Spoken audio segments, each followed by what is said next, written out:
Hello, I'm Dr. Margaret Albright, and I've dedicated my career to enhancing the well-being of older women.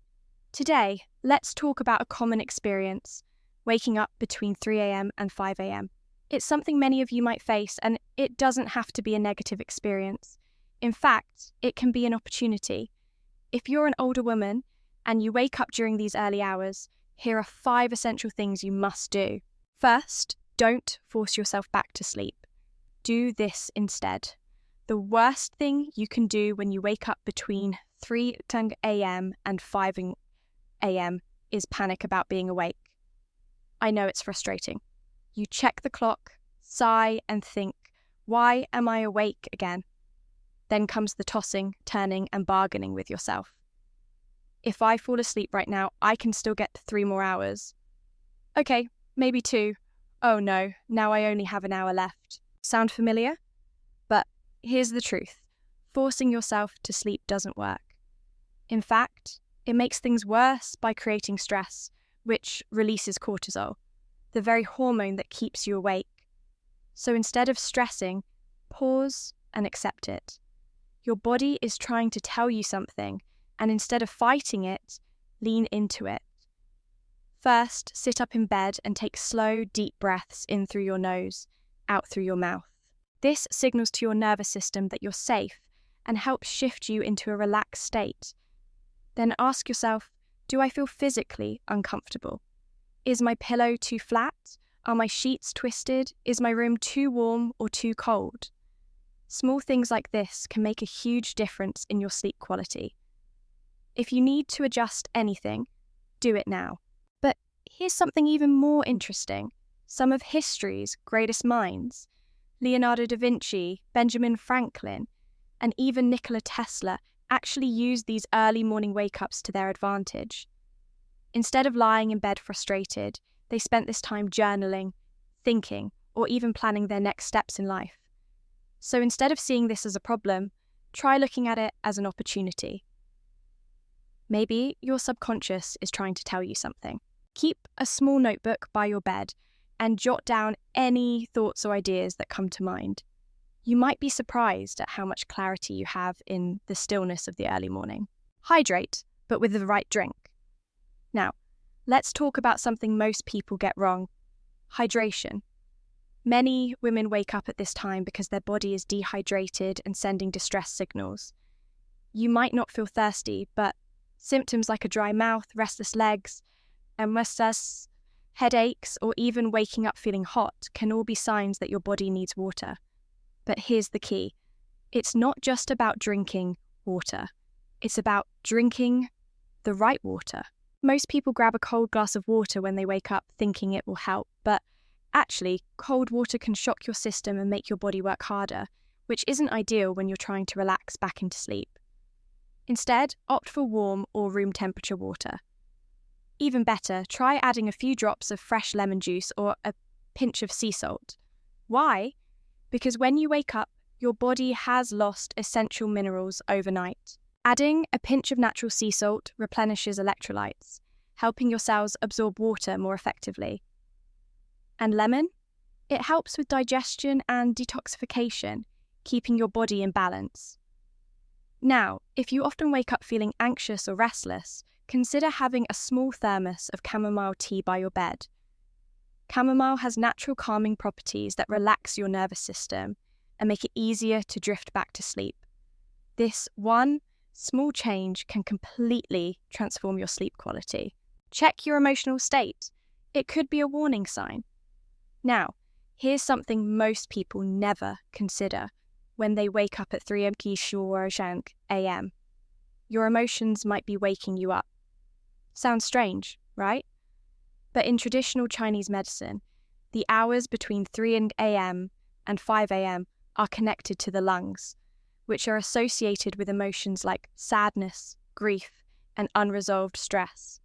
So if you wake up feeling restless, anxious, or even a little sad, you're not imagining it. Your subconscious is bringing something to the surface. Instead of pushing it away, acknowledge it.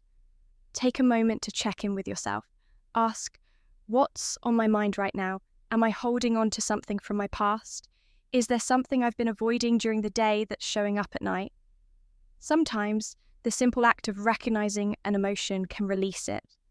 Here's a powerful exercise to try.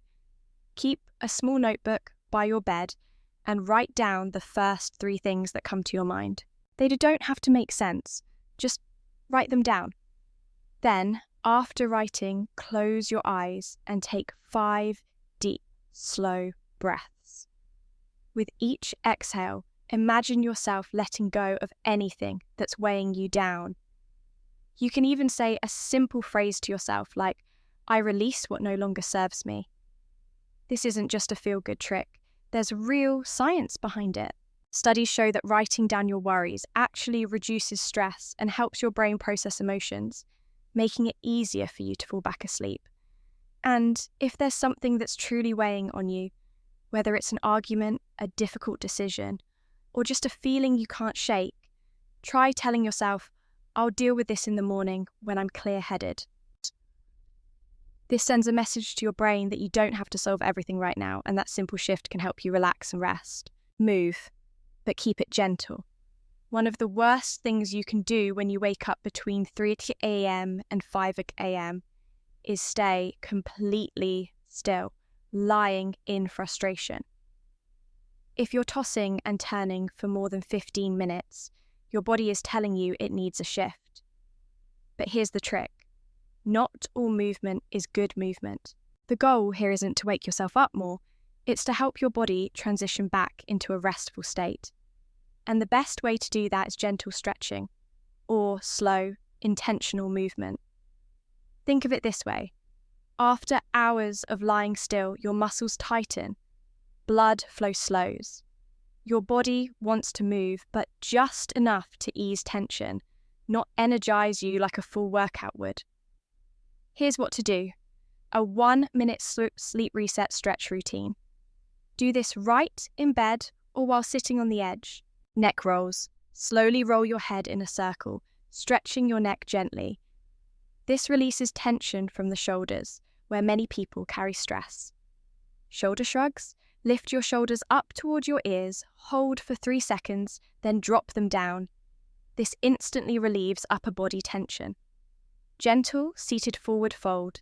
Sit on the edge of the bed, feet flat on the floor, and slowly bend forward, letting your arms dangle toward the ground. This helps with circulation and releases tightness in the lower back.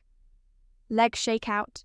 Lie back down and lightly shake out your legs for 10-15 seconds to release any built-up restlessness. This might sound simple, but small, controlled movements like these signal to your nervous system that it's okay to relax. And if you combine this with deep breathing, it can help you drift off much faster. Bonus tip. If your hands or feet feel cold when you wake up, rub them together for a few seconds to stimulate circulation.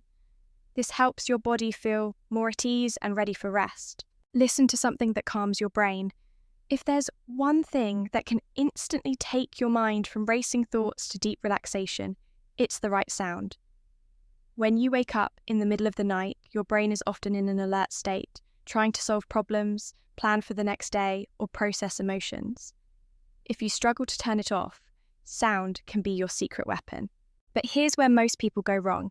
They either turn on their phone and start scrolling, big mistake, or try to listen to something too engaging that wakes them up even more. Instead, you need sounds that guide your brain back into deep relaxation. Here are 3 powerful options. Pink noise for deep sleep. Most people have heard of white noise, but pink noise is actually better for sleep. It's a softer, more balanced sound that mimics rainfall, rustling leaves, or gentle waves. Studies show that pink noise helps improve sleep quality and memory retention. Try searching for pink noise for sleep on YouTube or a sleep app. Keep it at a low volume, just enough to mask any background noise, but not so loud that it becomes a distraction. Guided sleep meditations. If your mind won't stop overthinking, a gentle guided meditation can help. These recordings use slow, calming voices to lead you into relaxation with breathing exercises and visualization techniques. Look for short 5 to 10 minute ones labeled sleep meditation or body scan relaxation. They're designed to help you drift off naturally. Audiobooks with slow,